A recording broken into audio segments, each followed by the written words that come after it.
Doctor பேங்க்ரியாஸ்ல cancer வர வாய்ப்பு இருக்கா டாக்டர்? ஆமாம், பேங்க்ரியாஸில் வந்து கேன்சர் வந்து வரக்கு வாய்ப்பு இருக்குது. இன்ஃபேக்ட் வந்து என்னோடய வெப்சைட்டில் இருக்க வெப்பேஜை பார்த்தீங்கன்னா அதை பற்றி நிறைய எழுதியிருக்கேன்.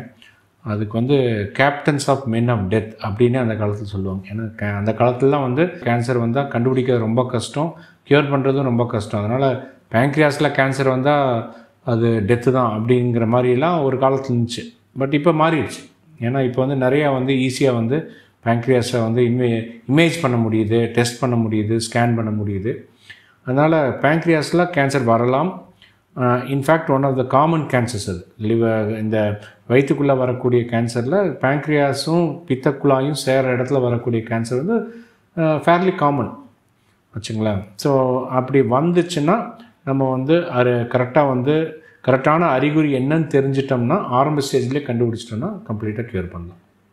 So that brings us to the next question. அதுக்கு என்ன அறிகுறி அப்படின்னா, நம்பர் 1 வந்து ஜாண்டிஸ், மஞ்சக்காமாலை. சில சமயம் வந்து இந்த ஜாண்டிஸ் வந்து can be the first sign of pancreatic cancer. ஸ்பெஷலாக வந்து பெயின் இல்லாத ஜாண்டிஸ்.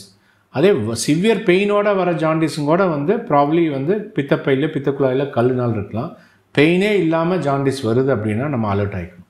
பெயின்லெஸ் ஜாண்டிஸ் அதுதான் வந்து நம்பர் 1 சிம்டம். ரெண்டாவது என்ன அப்படின்னா, கணையம் வந்து அஃபெக்ட் ஆகும்போது பசி கம்மியாகிறது. பசி கம்மியாகிறதுனால சாப்பாடு பிடிக்காமல் போகிறது. சாப்பாடு சரியாக சாப்பிடாதனால வெயிட் லாஸ், வீக்னஸ். ஸோ இந்த மாதிரி நான் ஸ்பெசிஃபிக் சிம்டம்ஸ் இதெல்லாம் இருக்கலாம்.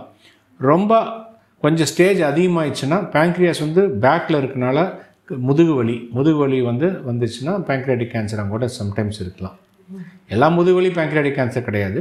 ஆனால் வந்து பல தடவை வந்து என்னாகும், முதுகுவலி வந்து சும்மா வந்து பேஷண்ட்ஸ் வந்து என்னென்னு தெரியாமல் இக்னோர் பண்ணி எலும்பு டாக்டர்கிட்ட போகிறது, ஸ்பைன் டாக்டர்கிட்ட போய் ட்ரீட்மெண்ட் எடுக்கிறது, ஃபிசியோதெரப்பி பண்ணுறது, போட்டு நீ விடுறது, அது இதுன்னு பல மாதம் வந்து இதை முதுகுவலின்னு நினச்சிட்டு மிஸ் பண்ணுற இதை வந்து நாங்கள் அடிக்கடி பார்க்குறோம்.